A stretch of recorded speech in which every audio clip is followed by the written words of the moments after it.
पंडित नथुराम, महात्मा गांधींचा खून करणाऱ्या माणसाला तुम्ही पंडित म्हणता? अखिल भारतीयचा त्यांच्याकडे बघण्याचा दृष्टिकोन काय आहे? अहो, कादंबरीचा इतिहास लिहिलाय देशपांडे बाईंनी आणि अण्णाभाऊंचा उल्लेख नाही. हे आहे यांचं साहित्य. कार्यक्रम पत्रिका 5-10 पानी केली आहे आणि हीरक महोत्सवाचा उल्लेख नाही. जय भारत. जागृती न्यूजमध्ये आपल्या सर्वांचं स्वागत आहे. दर्शक, आपण बघत असाल की आम्ही जागृती न्यूजच्या माध्यमातून वेगवेगळ्या मान्यवरांच्या प्रतिक्रिया, त्यांचे मत, त्यांचे विचार आपल्यापर्यंत पोहोचवण्याचा प्रयत्न करत असतो. आणि आजही आम्ही एक असा वेगळा विषय घेऊन आपल्यासोबत येत आहोत. विषय आहे नाशिकमध्ये होणारे 2 साहित्य संमेलन. एक साहित्य संमेलन आहे शासनाच्या वतीने घेण्यात येणारं अखिल भारतीय मराठी साहित्य संमेलन, आणि दुसरं जे साहित्य संमेलन आहे हे समाजाच्या पैशातून होणारं विद्रोही साहित्य संमेलन. आपण बघितलं असेल कदाचित की मार्च महिन्यामध्ये जागृती न्यूजवरच एक व्हिडिओ होता प्राध्यापक प्रतिमाताई परदेशी यांचा, की नाशिकमध्ये होणारं जे साहित्य संमेलन आहे तिथे आमना-सामना रंगणार आहे. आणि तेव्हापासून अनेक प्रेक्षकांना असं वाटत असेल की हा आमना-सामना आम्हाला कधी बघायला मिळेल. ती तुमची प्रतीक्षा आता संपलेली आहे. लवकरच तुम्हाला 4 ते 5 तारखेला 4 आणि 5 तारखेला विद्रोही साहित्य संमेलन असणार आहे. आणि 3, 4, 5 असं सरकारी म्हणजे अखिल भारतीय साहित्य संमेलन तुम्हाला बघायला मिळणार आहे. त्याच अनुषंगाने आम्ही विद्रोही सांस्कृतिक चळवळीच्या अध्यक्षा, ज्येष्ठ सत्यशोधक नेत्या प्राध्यापक प्रतिमाताई परदेशी यांच्याशी आम्ही चर्चा करणार आहोत. सर्वप्रथम प्रतिमाताई, आपलं जागृती न्यूजमध्ये स्वागत आहे. धन्यवाद. आपण मार्चमध्ये एक व्हिडिओ केला होता की विद्रोही साहित्य संमेलनाच्या अनुषंगाने, आणि त्या काळामध्ये अखिल भारतीय मराठी साहित्य संमेलनाने डेट बदलली आणि तुम्ही सुद्धा ती डेट बदलली. म्हणजे एकंदरीत तुमचा सरकार साहित्य संमेलन घेत असताना किंवा अखिल भारतीय मराठी साहित्य संमेलन असताना आपण विद्रोही साहित्य संमेलन का भरवता दरवर्षी, आणि नेमकं त्यांच्या बरोबरीनंच? सर्वप्रथम जागृती न्यूज चॅनलनं या चर्चेला पुन्हा एकदा तोंड फोडलं, त्याबद्दल तुमचे मनपूर्वक धन्यवाद. खरं तर अखिल भारतीय मराठी साहित्य संमेलनाच्या विरोधात आपण काही फक्त नाशिकमध्ये, फक्त सोलापूरमध्येच आमना-सामना केला असं नाही, तर अखिल भारतीयच्या विरोधातली जी भूमिका आहे ती आम्ही कुणी घेतलेली नाही, तर आपल्या सर्वांचं मार्गदर्शक, आपले प्रणेते, आपण ज्यांच्याकडून प्रेरणा घेऊन चळवळी संघटित करत असतो असे सत्यशोधक महात्मा ज्योतिराव फुले यांनीच त्या काळामध्ये जेव्हा ग्रंथकार सभा आकाराला येत होती त्यांना निमंत्रण महात्मा फुल्यांना दिलं, तेव्हा महात्मा फुल्यांनी या साहित्य संमेलनाच्या संदर्भात, या ग्रंथकार सभेच्या संदर्भात एक भूमिका विशद केली आहे. आणि पाचर महात्मा फुल्यांनी मारलेली आहे, आणि त्या मारलेल्या पाचरीचं अनुकरण हे विद्रोही सांस्कृतिक चळवळ करते. आम्ही काही फार वेगळं काही करत नाही आहे. महात्मा फुले असं म्हटले होते की तिथे ज्या पद्धतीनं ग्रंथकार सगळे जमतात, त्यांनी जी ग्रंथ सगळी तयार केलेली आहेत, साहित्य त्यांचं जे आहेत, त्याच्यातून अखिल मानवाचं भलं होईल, कल्याण होईल, अशी कोणतीही बीजं त्यांच्या लेखनात नाहीत. आणि सबब जेव्हा आमचे ग्रंथकार तयार होतील तेव्हा आमचे ग्रंथकार आमच्या ग्रंथकार सभा या भरवतील.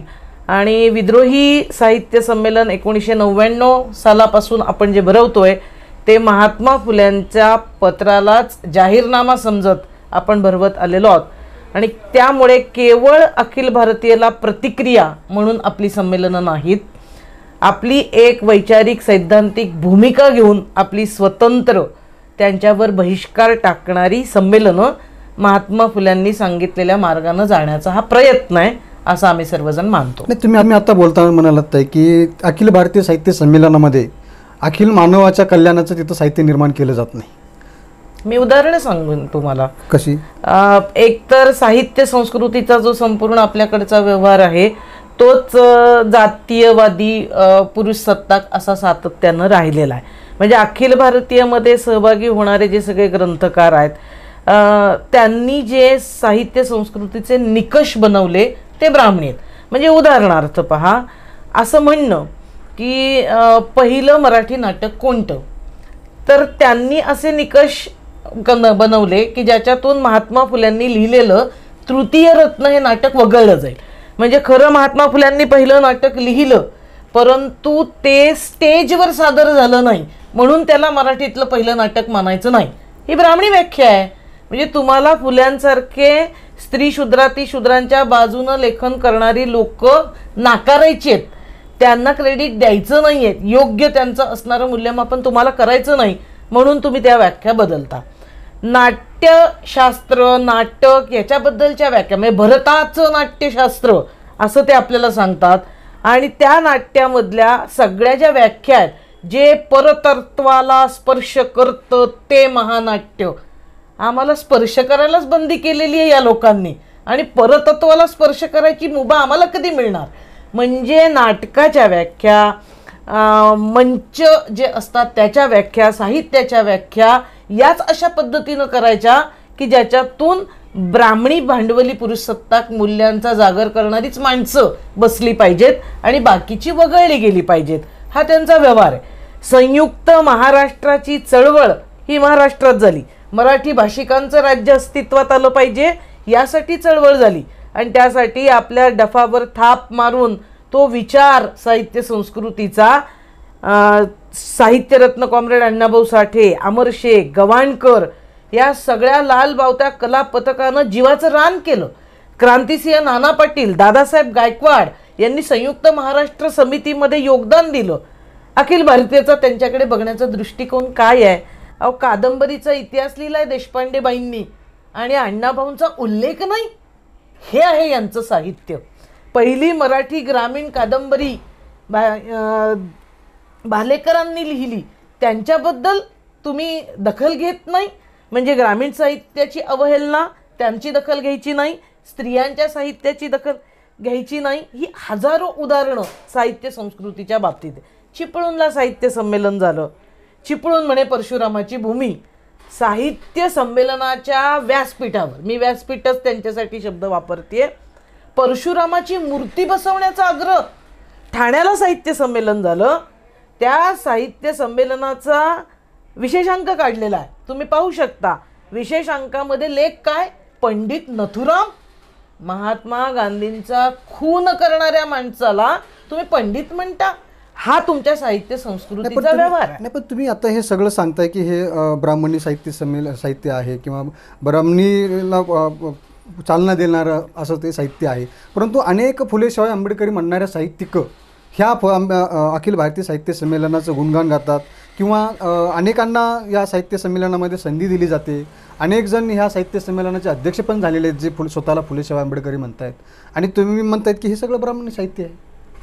कोणाला निमंत्रण दिलं आणि कोणाला अध्यक्ष केलं हा नाहीचा तात्कालिक मुद्दा आहे. ते पुन्हा अखिल भारतीयचा संपूर्ण तुम्ही व्यवहार पाहिला, त्यांची संमेलनं जेव्हा उतरती कळा लागली तेव्हा त्यांनी पुरोगाम्यांमधले काही साहित्यिक खेचून त्यांना अध्यक्षपद दिलेली आहेत. हा एक डावपेचाचा भाग म्हणून त्यांनी वापरला आहे, तो त्यांची कृती झाली, त्यांची प्रवृत्ती झाली. त्यांनी हेही केलं की साहित्य संमेलनामधले गर्दी कमी व्हायला लागली तर त्यांनी धार्मिक ठिकाणी साहित्य संमेलनं भरवली. आळंदीचं उदाहरण आहे, परळी वैजनाथचं उदाहरण नाही, पण ह्या त्यांच्या कृती आहेत, आम्हाला त्याच्याशी आक्षेपच आहे, त्या अर्थानं घेणं देणं नाही. आमचा एखादा माणूस तिथे घेऊन जाणं, पण मुळात प्रश्न आहे की तिथे 4 माणसं गेली म्हणून आमचा विद्रोहाचा, आमचा फुले आंबेडकरी साहित्याचा, आमचा बौद्धवादी साहित्याचा, आमचा कामगार साहित्याचा प्रवाह हाच त्याच्यात विलीन झाला, हा त्याचा अर्थ नाही आहे. आपल्यामधले काही लोक विकाऊ असतात, काहींना गुळगुळीत चकचकीत पेपरावर छापून आलेलं आवडतं. मुद्दा आहे जो फुल्यांनी उपस्थित केला आणि 20व्या शतकात बाबासाहेबांनी. तुम्हाला काय सुविधा मिळत आहेत, तुम्हाला काय मान सन्मान मिळत आहेत, याच्यावर चळवळी चालत नसतात. चळवळीमध्ये तुम्हाला वैचारिक भूमिका घ्यावी लागते. आमच्या बाजूनं उभा राहणारे दलित साहित्याचे सरसेनापती म्हणून नामदेव ढसाळे ज्यांचा उल्लेख करायचे ते बाबुराव बागुल आहेत. ते कधी चारण्याचे सभासद नाही झाले अखिल भारतीयचे. अशी माणसं आहेत. अरुण काळे, कालकथित अरुण काळे, हे नाशिकमध्ये आम्ही जे संमेलन घेतोय, आमचे विद्रोही कवी आहेत ते, त्यांनी कधी अखिल भारतीयचे उमरे झिजवलेले नाहीत. आमच्याकडे तुळशी परब आहेत, आमच्याकडे अशी माणसं आहेत. उर्मिलाताई पवारांना महाराष्ट्र साहित्य परिषदेनं पुरस्कार दिला, त्यांनी तो सन्मानानं नाकारला की तुमचा पुरस्कार मी घेऊ शकत नाही, कारण फुले आणि बाबासाहेबांनी आम्हाला सांगितले तुमच्यात सामील झाल्यानं आमचं भलं होणार नाही. त्या मार्गानं आम्ही चाललेलो आहे. आमच्यातले कोणी विचार भरकटलेले तिथे गेले तर ते विचार भरकटलेलेच आहेत हे आपण लक्षात घेतलं तुम्ही पाहिजे. आता हे म्हणालात की ते सगळे विचार भरकटलेले लोक आहेत, परंतु आपण बघितलं असेल की गेली अनेक वर्षे अखिल भारतीय महात्मा फुले समता परिषदेच्या माध्यमातून छगनरावजी भुजबळ जे आता मंत्री आहेत महाराष्ट्राचे, ते दरवर्षी सत्यशोधक नावाचा पुरस्कार देतात. ते सत्यशोधक नावाने दरवर्षी 28 नोव्हेंबरला इथं महात्मा फुले वाड्यावरती कार्यक्रम मोठा घेतात आणि त्यांनी अनेक मान्यवरांना, शरद पवारांपासून कालचा जो पुरस्कार आहे त्याच्यापर्यंत त्यांनी अनेकांना सत्यशोधक पुरस्कार दिलेला आहेत आणि ते यावर्षी या अखिल भारतीय साहित्य संमेलनाचे स्वागताध्यक्ष आहेत. आता तुमचं साहित्य संमेलन, तुम्ही एक सत्यशोधक नेते आहात, सत्यशोधक विद्रोही सांस्कृतिक चळवळीचे तुम्ही अध्यक्ष आहात, ते सत्यशोधक आहेत, मग कसं याच्याकडे बघता तुम्ही? आम्ही याच्याकडे एवढंच बघतो, आमचं म्हणणं आहे कोण व्यक्ती आणि कोण काय करतंय याच्यापेक्षा काय भूमिका हेच जास्ती महत्त्वाचं आहे. आमचं विद्रोही साहित्य संमेलन 15वं आहे आणि या 15व्या साहित्य संमेलनामध्ये आम्ही नाशिकच्या चौकामध्ये आजपासून महात्मा फुल्यांनी ग्रंथकार सभेला पाठवलेलं पत्र हे फ्लेक्स करून 10 बाय 10चे फ्लेक्स करून नाशिकच्या चौकात लागणार आहोत. जे फुल्यांच्या विचाराचे असतील ते विद्रोहीला येतील आणि जे फुल्यांच्या विचारांचे नाहीत ते अखिल भारतीयला असतील, एवढंच आमचं म्हणणं आहे. नाही, पण हे आणि छगन भुजबळ हे सुद्धा स्वतःला महात्मा फुलेंचे अनुयायी मानतात. तो त्यांचा प्रश्न आहे. आमचं म्हणणं आहे, आम्ही जनतेला अपील करणार आहोत, महात्मा फुल्यांची भूमिका काय आहे? पुरस्कार वाटपाची केवळ आहे का? संमेलनं पेशवाई थाटात भरवण्याची आहे का? तर अजिबात नाही. आमचं असं म्हणणं आहे की फुले विचारांचे जे जे असतील ते विद्रोहीमध्ये सहभागी होतील. नाही, म्हणजे आता तुम्ही म्हणालात की जे फुले विचारांचे जे असतील, मग महात्मा फुले विचारांचे छगन भुजबळ नाहीत असं म्हणायचं का तुम्हाला? आम्ही सर्टिफिकेट वाकडायला बसलेलो नाही. आम्ही आमच्या विद्रोहीची भूमिका मांडायला बसलेलो आहोत. त्यामुळे ते लोक ते करतील की हे अमकेत ते तमकेत, विद्रोहीवाले अमुक करतात, आम्हाला कोणावर टीका करायचं काहीही कारण नाही. आम्ही आत्ता सरळपणे स्पष्टपणे एवढीच एक भूमिका घेऊन उभे आहोत, जे फुल्यांना मानतात, जे संविधानांना मानतात, जे बाबासाहेबांना मानतात ते विद्रोही आहेत. आणि हा मला वाटतं नाशिकमध्ये एक आमनासामना हाच आहे. होऊन जाऊ द्या सिद्ध कोण फुलेवादी आहे कोण आंबेडकरवादी आहे. तिथल्या मोठ्या स्टेजवर कुठल्या तरी नॉलेज सिटीत आपल्याला 4 कविता वाचायला मिळतील आणि छान जेवण मिळेल म्हणून ज्यांना जायचं आहे अशांना मी फुले आंबेडकरवादी मानत नाही. ते तुम्ही आता म्हणालात की कोण काय आहे ते आता तुम्हाला लगेच तिथं म्हणजे कळेल की कोण फुलेवादी आहेत, कोण फुलेंना मानणारे आहेत, ते तिथं ते विद्रोहीलाच येतील. परंतु आम्ही आमच्या हातामध्ये अखिल भारतीय साहित्य संमेलनाची कार्यक्रम पत्रिका आलेली आहे आणि त्या कार्यक्रम पत्रिकेमध्ये जे गायक वगैरे जे आहेत ही मंडळी सगळी त्याच्यामध्ये ब्राह्मणांचीच दिसते. आणि याच्यामुळेच तुमचा काही त्या साहित्य संमेलनाला विरोध आहे का काय? नाही, तुम्ही म्हणता ते काही पूर्ण असत्य आहे असं नाही. ही संपूर्ण प्रक्रिया जी 19व्या शतकापासून सुरू झालेली आहे त्याच्यात ब्राह्मण वर्चस्व कायम राहिलं हे तर दिसणारं, डोळ्यांना दिसणारं वास्तव आहेच. म्हणजे लोकहितवादी पुढाकार घेतात, रानडे पुढाकार घेतात, हे सगळं होतं. त्यानंतर आता ते अखिल भारतीय साहित्य महामंडळ वगैरे त्यांनी केलं आहे. आता हे आमचा जो विरोध आहे ते केवळ तिथे 4 ब्राह्मण गोळा होतात आणि ब्राह्मणांचं नेतृत्व आहे ब्राह्मण साहित्यिकांचं, एवढा तात्कालिक छोटा जातलक्षी आमचा विरोध नाही. तर आपण बघितलं असेल की एकीकडे फार म्हणजे अखिल भारतीय साहित्य संमेलन म्हणजे त्यांच्याकडे सगळी साधनं आहेत, पैशाला कमी नाही, आणि एकीकडे आपलं विद्रोही साहित्य संमेलन सगळी समाजातून पैसा गोळा करणे. आणि आजकाल बघतो आपण पैसा गोळा करताना काय त्याला हे करावं लागतं, प्रयत्न करावे लागतात, कसं करावं लागतं. तुमचं तर एक मूळधान्य असा एक कार्यक्रम आहे. तरी हे सगळं बघत असताना आपण हे साहित्य संमेलन भरवतात, हे विद्रोही साहित्य संमेलन, याचं स्वरूप कसं असणार आहे? पहिली गोष्ट, आपण पहिल्यापासून ही भूमिका घेतलेली आहे की महाराष्ट्र शासन अखिल भारतीय साहित्य संमेलनाला आधी जे 25 लाख आणि आता 50 लाख केलेलं आहे, तर शासन जे हे अनुदान देतं ते त्यांनी तात्काळ बंद केलं पाहिजे. आपली मागणी आम्हाला दिलं पाहिजे ही अजिबातच नाही, कारण शासनाचा पैसा म्हणजे जनतेचा पैसा आहे आणि तो पैसा या पद्धतीनं वायफट घालवणं हे अत्यंत गंभीर आहे, जिथे शेतकऱ्यांच्या आत्महत्येची भूमी म्हणून महाराष्ट्राची ओळख व्हायला लागली देशात. अशा वेळेला अशा पद्धतीनं पैसा, किंवा आता या महामारीच्या काळानंतर जे उद्योग ठप्प झालेत, सरकारकडे पैसे नाही, तुटवडा येऊ शकतो, अशा काळात 50 लाखाचं आणि कोट्यावधींचं अनुदान घेणाऱ्यालाही लाज वाटली पाहिजे आणि देणाऱ्याने गांभीर्यानं विचार केला पाहिजे. आपण विद्रोहीमध्ये असं म्हटलंय की आम्ही सम्यक दान या संकल्पनेला मानतो, आणि सम्यक दानाची संकल्पना ही महात्मा गौतम बुद्धांनी मांडलेली होती, आणि ती अशी आहे की देणाऱ्याला अहंगंड वाटता कामा नये आणि घेणाऱ्याला न्यूनगंड वाटता कामा नये. आणि म्हणून आपली घोषणा 1 मूठ धान्य आणि 1 रुपया विद्रोहीसाठी. नाशिकमधल्या वस्त्यांमध्ये, ग्रामीण भागामध्ये विद्रोहीचे कार्यकर्ते 1 मूठ धान्य आणि 1 रुपया विद्रोहीसाठी मोहिमा काढतात, पत्रकं वाटतात. 1 रुपया देणं आणि सुपलीवर धान्य देणं याच्यातून संमेलनाबद्दलची आत्मीयता त्यांची वाढतीये, आणि संमेलनाला आम्ही येणार आहोत असं लोक सांगतात. ही प्रक्रिया जास्ती महत्त्वाची आहे.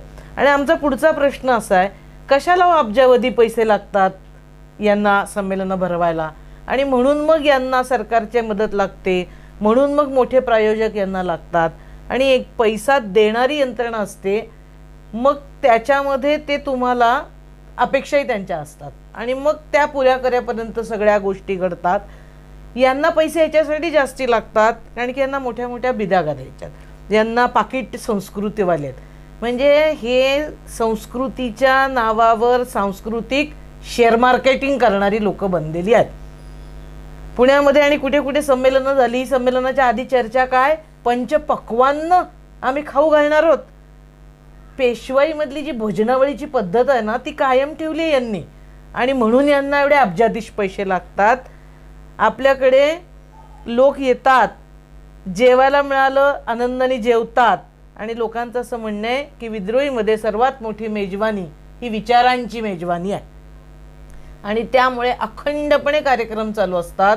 आपलं संमेलनाचं स्वरूप आपण आपली मुळात यंदाची घोषणा 2 थीम, मुख्य मुद्दे आपण केलेले आहेत. एक आहे संविधान सन्मानार्थ 15वं विद्रोही साहित्य संमेलन, आणि दुसरा महत्त्वाचा मुद्दा आहे शेतकरी आंदोलनाला समर्थित असं आमचं साहित्य संमेलन असणार आहे. आणि म्हणून या विचारांचा जागर, आणि ज्याच्यामध्ये आमचं टोक, आमचं लक्ष हे खरं तर दिल्लीकडे आहे. कारण दिल्लीमध्ये ज्या पद्धतीनं शेतकरी 1 वर्षापेक्षा जास्ती आंदोलनं करतायत, आणि तरीही केंद्र सरकार हे त्यांच्याकडे फार सहानुभूतीने पाहत आहे असं दिसत नाही. ते म्हटले आहेत की आम्ही आता ते कायदे माघारी घेणार आहोत, पण माहीत नाही, अमित शहांसारखं परत मोदी पण म्हटले की ये तो चुनावी जुमला था. म्हणून शेतकरी थांबून आहेत. जब तक कानून वापसी नाही घर वापसी नाही, हा विचार सांगणारे साहित्यिक हे विद्रोहीमध्ये असणार आहेत. आपल्याकडे कष्टकऱ्यांचं साहित्य, विद्रोहाचं साहित्य, मानवमुक्तीचं साहित्य जगणारी, ते मानणारी, तसं लिहिणारी, तसा विचार करणारी मंडळी ही सर्व या विद्रोहाच्या जागरमध्ये सहभागी होणार आहेत.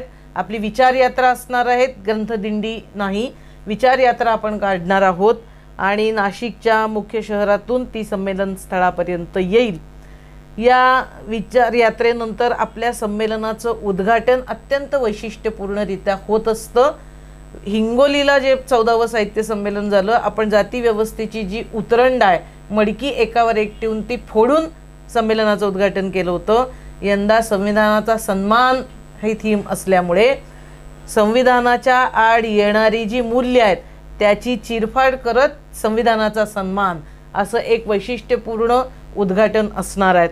आणि आज पहिल्यांदा आपल्या चॅनलवर मला जाहीर करताना आनंद होतोय, सांस्कृतिक चळवळीचे अध्यक्ष म्हणून या संमेलनाचं उद्घाटन करण्यासाठी दिल्लीहून सायंटिस्ट असणारे, त्यानंतर उर्दू साहित्य चळवळ जी आहे त्याच्याशी अत्यंत निष्ठेनं जोडले गेलेले कवी, शाहीर गौहर राजा हे आपलं 15व्या विद्रोही साहित्य संमेलनाचे उद्घाटक असणार आहेत.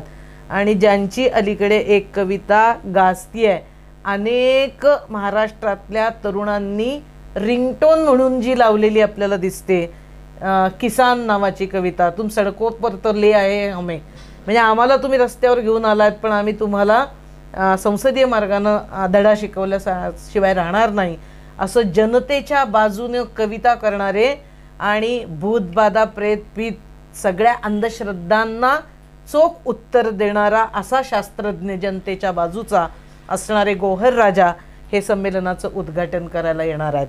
आणि संमेलनाचे अध्यक्ष आपले आंतरराष्ट्रीय सांस्कृतिक तुलनाकार डॉक्टर आनंद पाटील हे आपल्या संमेलनाचे अध्यक्ष असणार आहेत. 3 परिसंवाद, 2 कवी संमेलनं, गटचर्चा वेगवेगळ्या विषयांवरच्या 15 गटचर्चा, एक पात्री प्रयोग मी सावित्री बोलतीये, कथाकथन, युवा मंच, बालमंच असा भरगच्च कार्यक्रम आपला 2 दिवस असणार आहे. आणि विद्रोही संस्कृतीचा जागर आपण या निमित्तानं करणार आहे.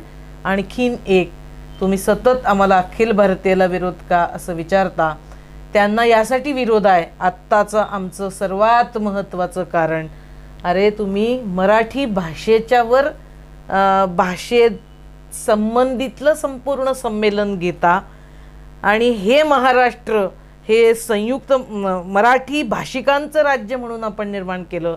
मराठी साहित्य संस्कृतीचा अभिमान आपल्या सर्वांना आहे. आणि असं असताना महाराष्ट्राचा हिरक महोत्सवी वर्ष चालू आहे ना, आणि या अखिल भारतीयवाल्यांना ते ब्राह्मणी भांडवली पुरुषसत्ताक मूल्यांचे वाहक आहेत हे याही निमित्तानं सिद्ध झालंय. कार्यक्रम पत्रिका 5-10 पानी केली आहे आणि हिरक महोत्सवाचा उल्लेख नाही. हे अशी असते कार्यक्रम पत्रिका. आणि आम्हाला अभिमान आहे, आम्ही गरजतो महाराष्ट्र माझा असं हिरक महोत्सवाच्या निमित्तानं विशेष व्याख्यान आपण आयोजित केलेलं आहे. हा आमच्यामध्ये आणि त्यांच्यामध्ये फरक आहे. ते संस्कृतीच्या नावावर पेशवाई थाटात बिदाग्या गोळा करणारे, भोजनावळी जोडणारे आहेत आणि आम्ही खऱ्या साहित्य संस्कृतीचा व्यवहार जगणारे आणि त्याचा विकास करणारे लोक आहेत. आणि म्हणून जागृती न्यूज चॅनलच्या निमित्तानं तुम्ही या मुलाखती घेत असताना मी तमाम जनतेला, जी जनता शेतकऱ्यांच्या, कष्टकऱ्यांच्या, दलितांच्या, आदिवासींच्या बाजूनं उभी आहे, भटके विमुक्तांच्या बाजूनं उभी आहे, स्त्रियांच्या बाजूनं उभी आहे, अशा जनतेनं अखिल भारतीयवर फुली मारून कायमचा त्यांच्यावर बहिष्कार टाकून विद्रोहीचा महाप्रवाह त्यांनी बुलंद करावा असं आवाहन आपल्या चॅनलच्या माध्यमातून मी सर्व जनतेला करते आहे. धन्यवाद ताई, आपण जागृती न्यूजला वेळ दिला आणि आपण विद्रोही साहित्य संमेलनाच्या निमित्तानं जे काही आपण विचार मांडले. खरं तर जनतेलाही मी आवाहन करतो की आपण तुमच्याकडे 2 पर्याय आहेत. कुठल्या साहित्य संमेलनाला जायचं, जेवणावळी जोडणाऱ्या प्रेमावरच्या कविता ऐकण्यासाठी तुम्हाला त्या साहित्य संमेलनाला जायचं, का विचाराचा जागर आणि वैचारिक खुराक घेण्यासाठी विद्रोही साहित्य संमेलनाला जायचं, हे तुम्ही ठरवायचं आहे. पुन्हा एकदा मी ताई आपलं जागृती न्यूजच्या माध्यमातून आभार व्यक्त करतो. धन्यवाद.